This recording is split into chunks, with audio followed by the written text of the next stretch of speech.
હાલ ગ્રામ્ય કક્ષાએ ગામ લોકોની દરેક પ્રકારની સરકારી લાભ મળી રહે તે માટે સરકાર દ્વારા ઈ-ગ્રામ વિશ્વગ્રામ પ્રોજેક્ટ ચાલી રહ્યો છે. ગ્રામ્ય કક્ષાએથી તમામ પ્રકારની ઓનલાઈન કામગીરી થાય તે માટે તમામ પ્રકારની સુવિધાઓ ઉપલબ્ધ કરાવવામાં આવે છે. જેમ કે કમ્પ્યુટર, ઇન્ટરનેટની કનેક્ટિવિટી સહિત સુવિધાઓ ગ્રામ પંચાયત કક્ષાએ સરકાર દ્વારા કરાવવામાં આવે છે. ગામના લોકોને તમામ પ્રકારના ઓનલાઈન લાભ મળે તેમજ સરકારની યોજનાઓનો લાભ મળે તે હેતુસર આ કામગીરી કરવા માટે ગ્રામ્ય કક્ષાએ વીસીઈ એટલે કે કમ્પ્યુટર ઓપરેટર મૂકવામાં આવે છે.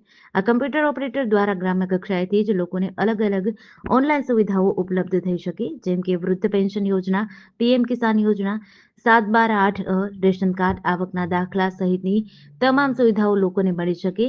ત્યારે ગ્રામ્ય કક્ષાએ હજુ વધારે શું કરવું તે અનુસંધાને લીંબડી તાલુકા પંચાયત કચેરી ખાતે વીસીઈની મીટિંગ સાથે મીટિંગનું આયોજન કરાયું હતું. ગ્રામ્ય કક્ષાએ લોકોને વધુમાં વધુ કઈ રીતે લાભો મળે તે બાબતે ચર્ચા કરવામાં આવી હતી. જેડીસી ન્યૂઝ સાથે કલ્પેશ વાઢેર, સુરેન્દ્રનગર.